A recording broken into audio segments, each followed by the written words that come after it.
Bienvenue à tous, bonjour, on est ici réunis avec Patrick Boisvert qui nous a rejoint, c'est notre camarade du magazine Trail Adventure qui fait partie du même groupe qu'Enduromail. Pourquoi Patrick est là? Vous l'avez peut-être deviné, c'est parce qu'aujourd'hui on a affaire à la 300 CRF L. Alors le L, on est habitué plutôt au R chez nous sur la gamme Honda. Le L, c'est la gamme trail sportif. C'est pour ça qu'on a fait venir Patrick, c'est sa cam, c'est son petit lait à lui. Alors l'appellation CRF aujourd'hui elle est très large chez Honda, elle part des crosses jusqu'à l'Africa Twin qui s'appelle aussi CRF 1100. Ça se voit pour le look, toute la gamme Honda a repris ce look avec notamment cette avant pointue avec le gros logo. On l'avait déjà essayé nous en 450, mais elle était vraiment issue de la CRF pour le coup. Ça n'a rien à voir avec cette moto. On l'avait aussi essayé il y a quelques années en 250. C'est comme ça qu'elle était revenue, apparue au catalogue en 250 CRFL.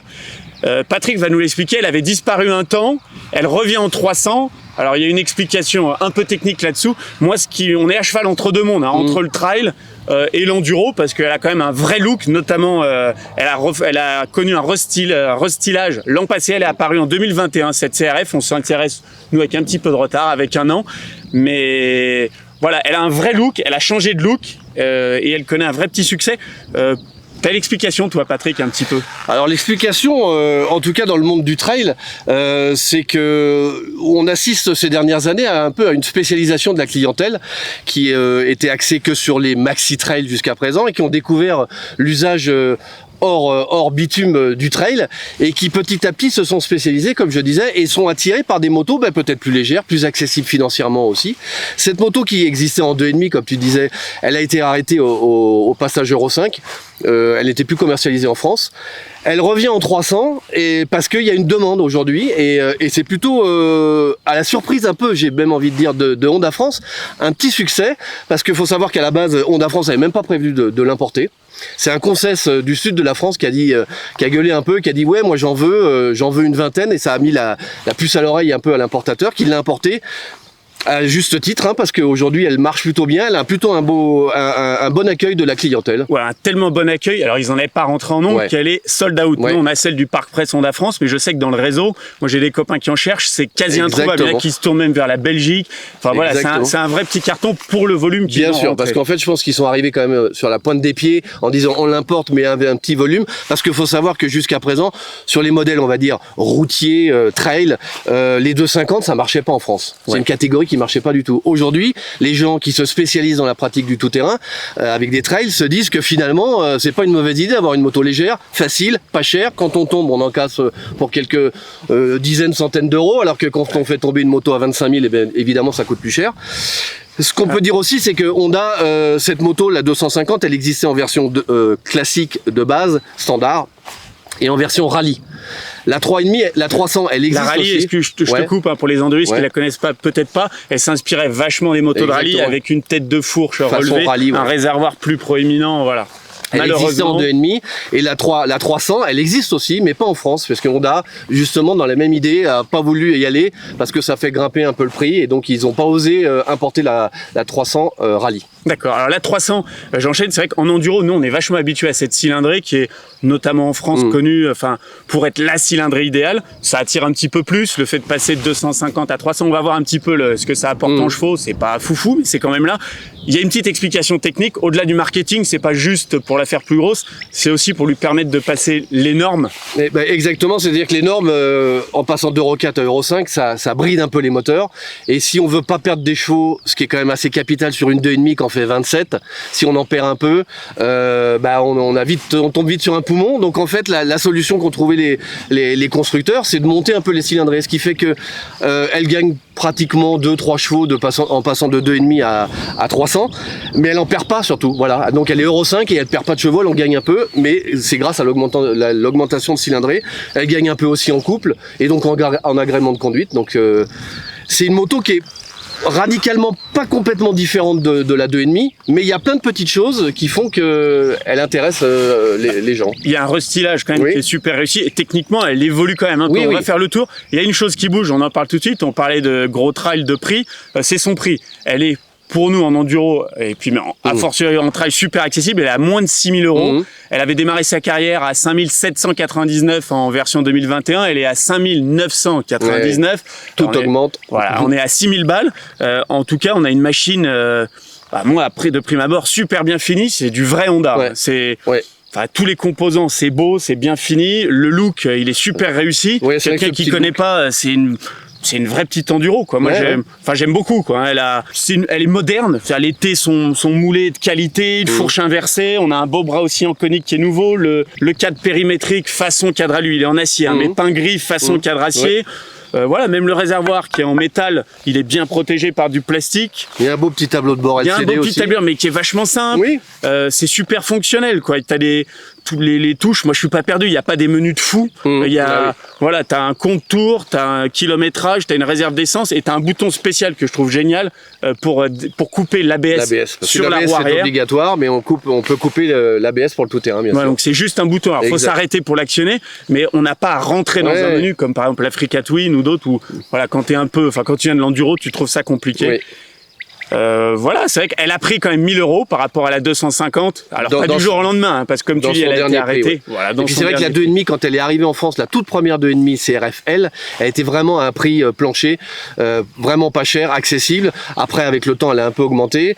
La 300, elle est arrivée aussi à un prix qui était un poil plus accessible, mais tout a augmenté, notamment en 2022. Mais je trouve ça quand même super. Mais ça reste accessible. On est quand même très loin des prix pratiqués dans le trail, avec des motos qui sont tout de suite assez chères et comme je disais... Et même dans l'enduro où aujourd'hui on est plutôt à 10 000 €. Mais bien sûr. Bon, on a fait un bon petit tour d'horizon. On va rentrer un peu dans le détail techniquement. Alors aujourd'hui, juste avant de faire la moto, elle est en configuration standard. Les seuls détails qu'on a aujourd'hui sont des pneus enduro. Et des mousses qui ont été montées. Sinon, voilà, on a retiré nous les rétros pour notre sécurité. Les caoutchoucs sur les repose-pieds. Les caoutchoucs sur les repose-pieds. Voilà, on a fait le tour. Qu'est-ce qu'il faudrait faire pour de l'enduro? C'est peut-être retirer les petites attaches paquets là qui sont proéminentes. On a un guidon acier comme avant sur les XR qui est un petit peu cintré vers l'arrière, mais franchement c'est pas gênant. Évidemment, mettre un guidon alu avec une mousse, ce serait le top. Des protège-mains, des clignots un peu moins proéminents parce que ceux-là ils doivent vite prendre. Après c'est des trucs pas chers on voit sur plein d'autres motos chez Honda. Ouais, mais l'arrière par exemple, le pot va bien protéger. J'aime beaucoup aussi ça c'est inspiré du rallye où ils ont une petite boîte à outils à l'arrière comme pour faire un petit peu le pendant de l'échappement. La moto esthétiquement c'est super réussi. Voilà, c'est protégé. Il y a un sabot aussi qui est en alu qui doit être au catalogue Honda, qui est super bien foutu. Voilà. C'est une moto biplace, donc il y a des repose-pieds. Alors, bien intégré. Évidemment, je ne vous invite pas à envisager un long trajet en duo parce que vu la hauteur des repose-pieds, on doit avoir les genoux sous les oreilles. Mais bon, voilà, les homologués biplace. Et en plus, ce qu'on n'a pas sur les motos d'enduro. Et tu as raison, et ils sont pas du tout dérangeants. Quoi. Non, vraiment, ils gênent absolument pas. Vous allez le voir à l'image, c'est complètement intégré dans le carénage. Allez, petit détail, moi, encore avant de rentrer dans les vrais chiffres, c'est la selle, super confort, et j'aime bien le grain et la couleur. Enfin, moi, perso, même le galbe à l'avant, la XR. Ça me rappelle vraiment les XR. C'est super confortable en roulant. Alors oui, on n'a pas une selle droite comme en enduro, on peut pas avancer. Bon, voilà. On n'est pas sur une moto d'enduro non plus. Allez, puisqu'on a la selle, on va attaquer, on va rentrer un peu dans le détail. Cette année, la moto, elle a quand même évolué, on le disait, le châssis a changé, le bras oscillant aussi, les suspensions également, donc on va parler plus de débattement. Donc on est à 260 de débattement, l'avant la fourche inversée qui est une Showa quand même, dans des bottées taillées, alors ils sont certes moulés, mais enfin comme beaucoup de motos d'enduro, pas en noir. 260, on gagne plus 2 cm à l'avant et plus 1 à l'arrière sur le ProLink. Ça fait une moto qui a une hauteur de selle à 880 mm, ça vous fait 88 cm. C'est vachement bas. Enfin, c'est vachement bas. C'est très accessible, mais... Ah, puis c'est une selle assez molle, en fait, on s'écrase un peu. Les suspensions sont très souples aussi. Ouais. Donc, quand on monte dessus, pour un petit gabarit, on peut se dire, c'est une moto haute. Mais effectivement, elle s'écrase parce que c'est très souple. On est dans une ambiance enduro loisir. Et pour un grand gabarit, moi, je suis un 1,87, je suis très bien sur la moto, même debout. Le guidon, voilà, comme je le disais, peut-être un cintre un peu plus bas, mais c'est vraiment pas dérangeant.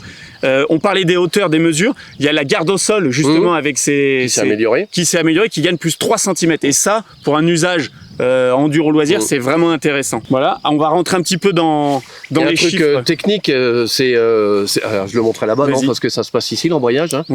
Elle a un embrayage assisté. Et ça, c'est vachement bien. Si tu as pu déjà essayer la moto, tu as pu t'apercevoir à quel point ça facilite la conduite et ça rend l'embrayage hyper facile à utiliser. Déjà, l'embrayage, il est ultra souple. Ouais. C'est un embrayage à câble, donc pas hydraulique, mais j'ai été surpris par la l'onctuosité sur toute la course. Et ça, c'est très important quand on débute le tout-terrain, qu'on crispe un peu. Voilà, donc ça, vraiment rien à dire. Et donc, il y a une assistance à glissement assisté, comme voilà, glissement assisté, voilà. Exactly. Et ça, c'est dans les parties un peu difficiles, en fait, on l'apprécie vachement. Et moi, j'ai une anecdote là-dessus, vite fait. C'est que cette moto, la première fois que je l'ai prise, je suis allé faire une rando. Il y avait des copains qui étaient avec moi et qui avaient des vieilles motos d'enduro, genre WRF 450. Et ils étaient un peu dépassés par leur moto. Ils se tankaient dans des difficultés qui n'en étaient pas vraiment, par manque de moyens physiques, par manque de technique, etc. Et je leur ai passé cette moto que j'avais sous la main et en fait tout est devenu vachement facile. Alors on parle d'une clientèle un peu néophyte en enduro, tu vois, enduro vraiment loisir. Et ben ces deux personnes qui étaient avec moi en rando, le lundi matin ils sont allés chez leur concessionnaire et ils ont acheté 2 CRF 300. Bon, il t'a à moitié menti parce que c'est fermé le lundi, mais bon. Ouais, c'est vrai. On était sur puisqu'on parlait un petit peu là, embrayage, la boîte de vitesse elle évolue aussi également avec la 300. Donc les rapports c'est une boîte 6 et les 5 premiers rapports sont un peu plus courts. Donc ça pour un usage off-road c'est vachement bien. Et la 6e, un peu plus longue, un peu comme une boîte enduro, quoi. Exact. Donc voilà, il y a un vrai, elle a pris un vrai penchement technique tout terrain, notamment encore. Alors ça, faudra peut-être le relier avec tout ce qu'on parlait de mesure. Le bras oscillant, qui est aujourd'hui un petit peu plus, il ressemble beaucoup plus à un bras oscillant. Je vais presque dire qu'il ressemble à un bras oscillant de KTM, mais c'est pas une insulte. Mais on n'a pas le droit. C'est pas une insulte. Et il gagne 1 cm, donc on le sait. Ça veut dire une moto un tout petit peu plus longue, plus stable. Voilà, elle va vraiment dans le sens du moto pour aller dans le dirt. 142 kg tout plein fait, réservoir de 7,8 litres. Elle perd 4 kg par rapport à la version précédente. Donc c'est quand même vraiment un signe du boulot qui a été fait pour l'alléger, pour la moderniser. Il y a une montée en cylindrée et une perte de poids, c'est bien. Ouais, on va vraiment dans le sens du tout-terrain. Écoute, moi j'ai envie d'aller quand même l'essayer sur piste, chemin. Alors, on est ici dans le cadre, c'est pas pour rien, t'as pas fait le déplacement spécialement pour nous, il faut pas nous mentir Patrick. Ouais, mais pas suffisamment pour venir comme ça sur un bel essai. On va l'essayer dans le cadre des Trail Adventure Days, où il y a des boucles, 4 niveaux de boucles, dont une boucle off-road, où les engagés passent la moitié de leur temps dans de l'off-road. Alors c'est de la piste, mais pas que, il y a quelques petits passages, je vais pas dire coquins. C'est pour les plus aguerris quand même, les plus aguerris. Nos ouvreurs, nos marshals, qui sont des pratiquants d'enduro, vont aussi l'utiliser. Donc on va avoir vraiment des témoignages pendant 48 heures. Voilà, c'est tout à retrouver ça dans l'Enduro Mag qui va être en kiosque à la rentrée, qu'on vous invite à acheter. On vous invite à vous abonner également sur notre chaîne YouTube si vous voulez suivre ces essais. Et ben j'ai envie de te dire en piste, hein, Patrick.